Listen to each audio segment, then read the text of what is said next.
अस्सलामुअलैकुम। आज मैं आपके साथ वो पोम शेयर करने वाला हूँ जो कि मुझे पर्सनली यूँ कह लें कि आज तक मैंने जितना भी लिटरेचर पढ़ा है उसमें सबसे ज़्यादा दिल के करीब लगती है। और मैंने काफ़ी लिटरेचर पढ़ा है और मैंने काफ़ी कुछ पढ़ा है, तो उसके बाद अगर मैं ये कह रहा हूँ तो यकीनन इसमें कोई बात होगी। तो सुनिएगा, आप भी देखिएगा। रॉबर्ट ली फ्रॉस्ट की लिखी हुई है। थोड़ा सा इंट्रोडक्शन ले लेते हैं। बहुत मशहूर पोएट हैं, अमेरिकन हैं, और 100 साल पहले, शायद इससे भी ज़्यादा की बात है, इब्तिदा में थोड़े मुश्किल हालात गुजारे इन्होंने, लेकिन इवेंचुअली अपनी ज़िंदगी में ही इन्होंने इनकी पोइट्री को मान लिया गया और बड़ा इनके चर्चे थे। बड़े अवार्ड्स, बहुत अवार्ड्स मिले इनको। और कुछ वक्त इन्होंने ब्रिटेन में भी गुजारा, रिहाइश वहाँ पर। जंग शुरू हुई तो फिर ये वापस अमेरिका आ गए थे।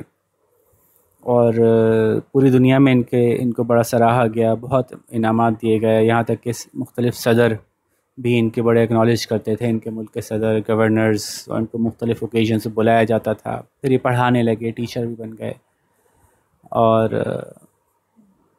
काफ़ी लंबी उम्र गुजारी। वैसे इनकी ज़िंदगी में तकलीफ़ें, परेशानियाँ अपनी जगह ज़रूर आई, हालांकि पैसे बहुत आ गए थे, लेकिन ये कि वालिद का इंतकाल बचपन में हो गया था, वालिदा का इंतकाल हुआ बचपन में ही,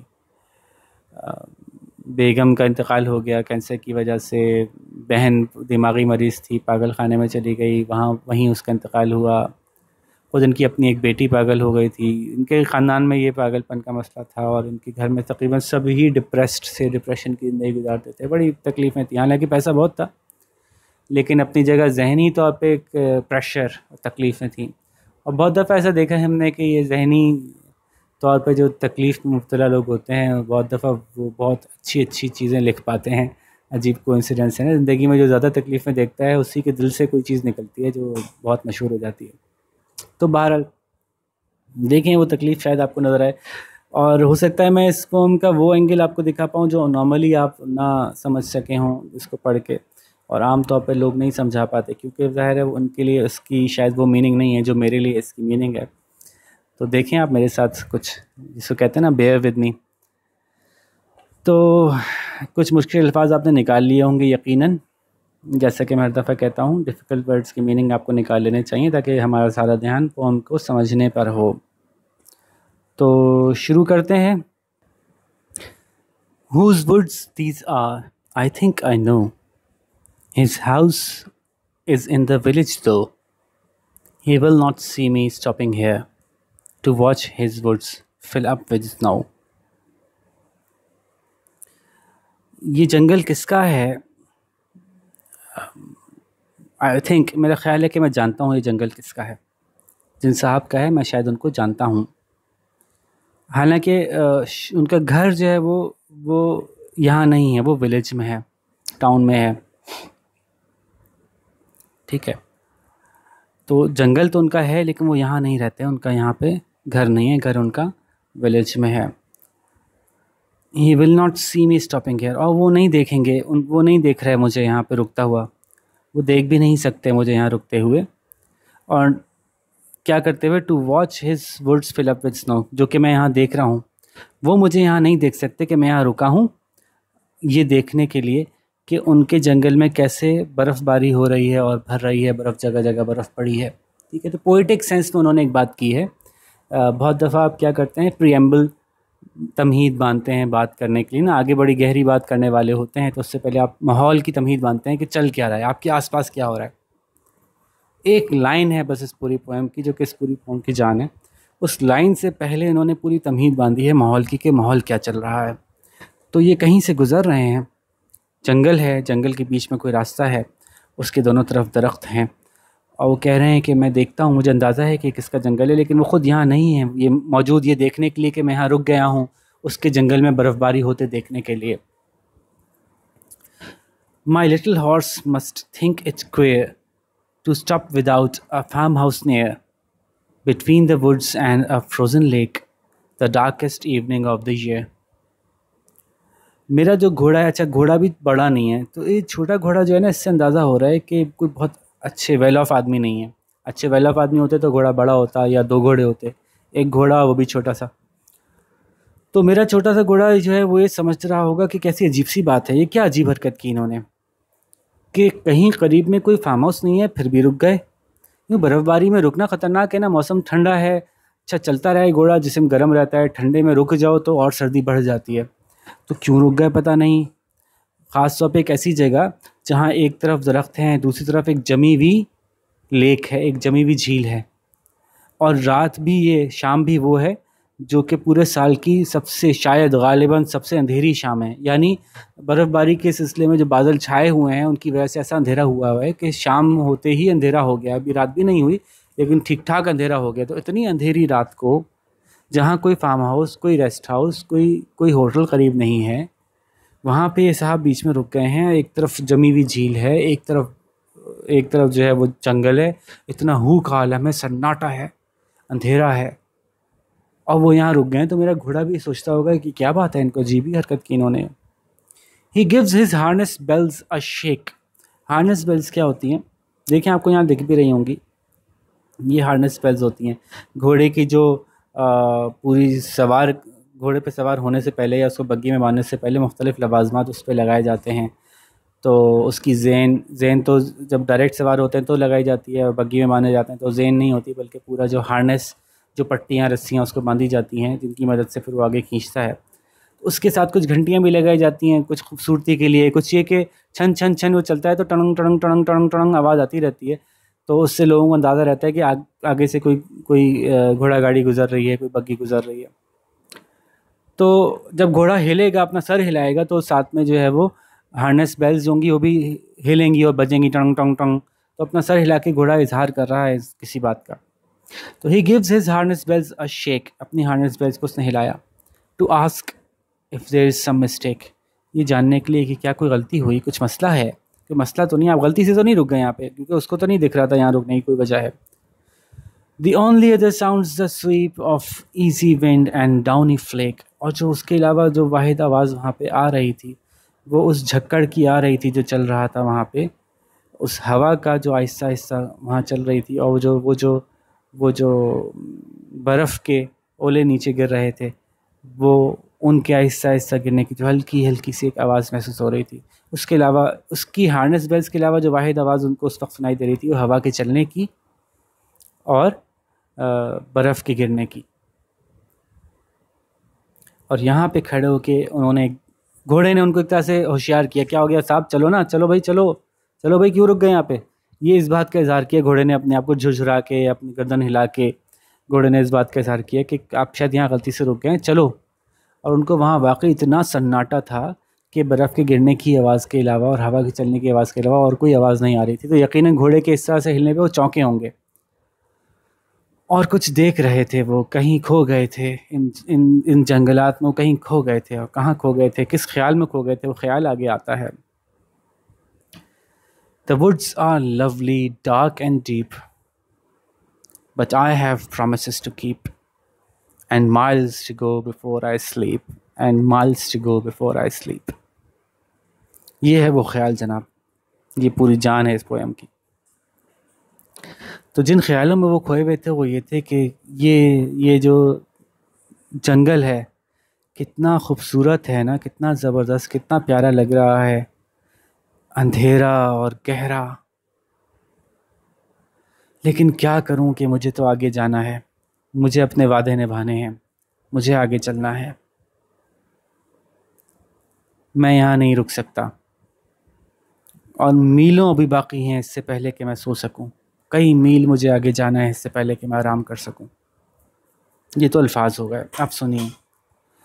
ये एक ऐसा शख्स है जो शहर गया था तिजारत करने, माल बेचने, कुछ सामान आगे पीछे करने, कि कुछ पैसे, 2-4 पैसे कमा के लाए। घर में बच्चे भूखे बैठे हैं, बीवी इंतज़ार कर रही है कि बच्चों को खाना देगी। हालात ख़राब हैं, बहुत मुश्किल है, बड़ी टाइट ज़िंदगी गुजर रही है। और जनाब जब वो वहाँ से वापस आ रहा है तो खाली हाथ है, उसका सामान ना बिक सका, उसके सौदे ना बन सके, उसके पास कोई पैसा ना था, ना खाने पीने का सामान वो ख़रीद सका जो इस ख्याल से गया था कि अपना सामान बेचूंगा, उसके बदले कुछ रोटी चावल दाल कुछ चीज़ें ले आऊँगा। ना वो कोई सामान ला सका बच्चों के लिए, ना वो अपनी बेगम को खुश करने के लिए कोई चीज़ ले सका। उसकी तिजारत ही ना हो सकी। ऐसे मौके पे ये घना अंधेरा जंगल भी खूबसूरत दिखने लगता है। और दर हकीकत इस घने और अंधेरे जंगल को तशबीह दी गई है मौत से, कि एक लम्हे के लिए इससे सोचा कि मौत भी कितनी हसीन चीज़ है ना, कि इंसान के सारे तकलीफ़ें, सारी दुख, सारे सारे दर्द, सारे मसले हल हो जाते हैं, बस वो ख़त्म हो जाता है। तो एक लम्हे के लिए एहसास हुआ कि काश मैं भी खो जाऊं, काश मैं भी ख़त्म हो जाऊं।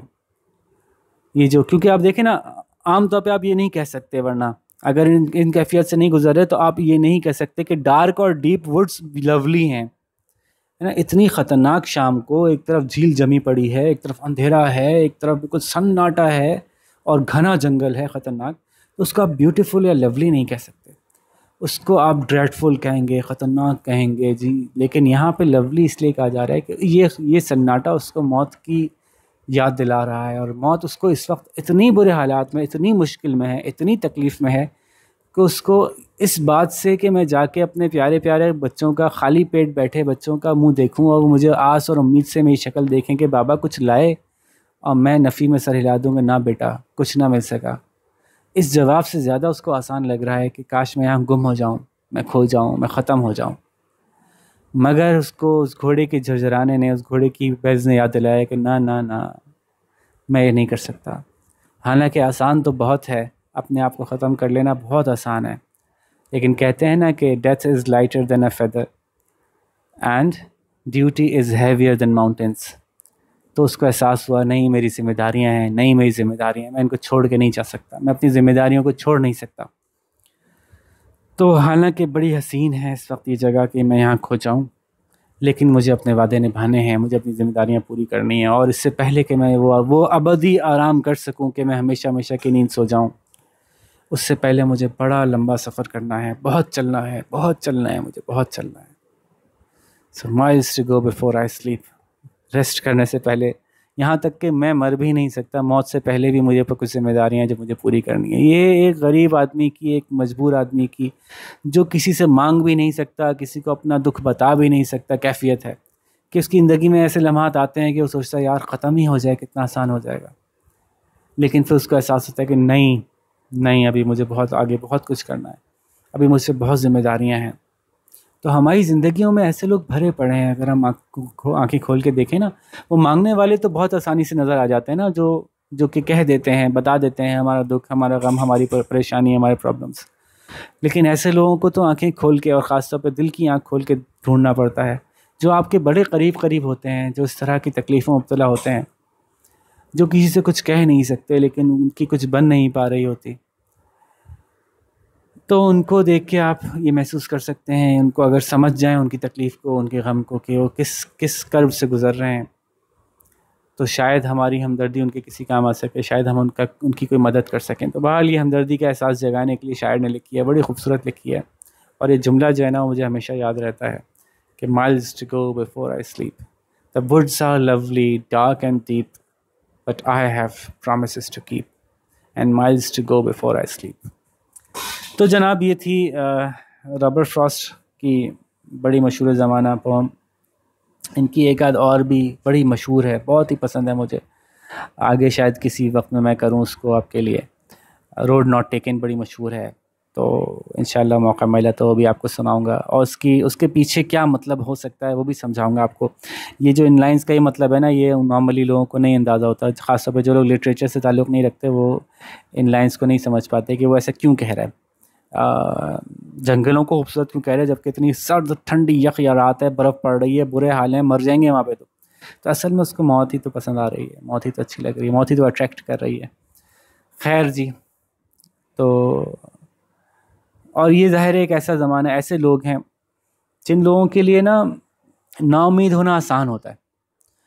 अल्हम्दुलिल्लाह हम सब जिस जगह मौजूद हैं, जिस बैकग्राउंड से हम ताल्लुक़ रखते हैं, अल्हम्दुलिल्लाह हमारे लिए तो ख़ुदकुशी हराम है ना। वो इसलिए हराम है कि हम नाउम्मीद नहीं होते। उसकी वजह ये है कि हमारे लिए आखिरकार अल्लाह ताला हैं। इन लोगों के पास तो मसला था ना कि एक है ना गॉडलेस लोग, जिनके लिए कोई पैदा करने वाला नहीं, तो सारी जिम्मेदारी उन्हीं की, सब कुछ उन्होंने ही करना, और जब कुछ नहीं हो पाता था तो इस कैफियत में आ जाते थे कि मार ही लें अपने आप को। लेकिन हमें तो उम्मीद है ना कि अल्लाह ताला हैं, और हर हर परेशानी, हर मुश्किल, हर प्रॉब्लम का हल अल्लाह ताला के पास मौजूद है। और ज़र हकीकत अल्लाह ताला ने आजमाइशें हमें इसलिए दी हैं कि हम अल्लाह ताला को साबित कर सकें कि हम अल्लाह के कितने अच्छे बंदे हैं। तो हमारे लिए तो ये जायज़ नहीं कि हम ऐसी सोचें कि काश हम मर जाएं। लेकिन बहरहाल वो कैसा सोच रहा था, ये सोच के, ये अंदाज़ा लगा कि आपको बड़ा एक फ़ीलिंग आती है कि यार देखो कितनी प्रॉब्लम में बहुत से लोग होते हैं, और उनको अंदाज़ा भी नहीं है कि अगर वो ये वाला रास्ता अख्तियार करते, अल्लाह ताला को बड़ा मान लेते, और अपनी ज़िंदगी में जो है वो उम्मीद की किरण अल्लाह के ज़रिए से जलाते, तो कितना मसला उनका हल हो जाता। खैर ये एक अलग टॉपिक है, या हम इसमें किसी और तरफ चले जाएंगे। सवालों पे आते हैं जल्दी से। To whom did the words belong? The word belonged, चूँकि did है तो belong के साथ ed लगेगा, है ना। The words belonged to someone who lived in the village। आसान से सवाल हैं, क्योंकि ज़रूरी नहीं है कि इसकी full in depth meaning expect की जा रही हो कि बच्चों को समझ में आए। ठीक है, तो ये एक्सपेक्टेड है कि बच्चे कम अज़ कम इसके सामने सीधे अल्फाज के मतलब समझेंगे, तो ज़्यादातर सवाल सीधे ही आएंगे। Did the rider see a farm house? No, the rider did not see any farm house nearby. During which season और month do you think this event took place? Give a reason for your answer. आपके ख्याल से किस मौसम में हुआ होगा? तो ये आप अपना जवाब दे सकते हैं। मे बी आप ये कह दें कि जी ये विंटर था, तो probably it was a December or a November. Darkest evening of the year कह सकते हैं, तो आप कह सकते हैं कि दिसंबर में जो है वो सबसे लंबी रात होती है, तो इट माइट बी दिसंबर। तो ये रीज़न आप दे सकते हैं, this might be December because it was the darkest evening of the year, and normally December in western countries, December is the evening of December is the longest, the day is the shortest, and there is normally snowfall and clouds that cover the horizon and in the skies. So this reflects that this might be December. What mood or atmosphere does the poem create? आप बताइए। The poem create the atmosphere of sadness and burden and duties and responsibilities and whatever you again might think। थोड़ा सा आप अपना भी ध्यान लगाइए, आपके ध्यान में क्या आता है। Why do you think the writer stopped by the words? अच्छा, अब इसका जवाब मेरी एक्सप्लेनेशन सुनने के बाद शायद आपका मुख्तलिफ हो जाए, तो भाई इधर अगर आप अपने टीचर से कंसल्ट कर लीजिएगा। अब क्या पता वो कहें कि ये क्या लिख दिया तुमने, तो हो सकता है वो आपसे एक्सपेक्ट कर रहे हो कि आप लिटरली जवाब दें, खाली साफ सामने जो लिखा है उसी का जवाब दें कि वो रुक गया था बस ऐसे ही। लेकिन एक्चुअली अगर आप डेप्थ में जाएंगे तो इसका मतलब यही बनता है कि the writer stopped by the woods because he was enticed, उसका दिल खिंच रहा था। He was enticed by the depth and darkness of the woods which related him to death. Why was the horse puzzled? ये तो आसान सवाल है। The horse was puzzled because there was no farm house nearby, and stopping here would mean death because of the chill and the cold. Where do you think the rider was going? The rider was going back to his home. He might have come from a market and he was going back to his home after selling or trying to sell his goods. तो ये थे जी इसके कुछ difficult questions. बाकी ये जो rhyming pattern है ये तो आसान है, आप निकाल लीजिएगा। रेफरेंस टू कॉन्टेक्स्ट भी आसान है, आप देख लीजिएगा। कहीं मुश्किलों फंसे तो आप मुझसे ज़रूर पूछ सकते हैं। अगेन मैं क्वेश्चंस को इतना क्लियरली आंसर इसलिए नहीं करता, बहुत सारे लोग इस वक्त यूट्यूब पे कर रहे हैं कि पूरे एग्जैक्ट जवाब बच्चों को बता देते हैं, तो ये तो गलत बात है। बच्चे की फिर आपने मेहनत करने ही नहीं दी।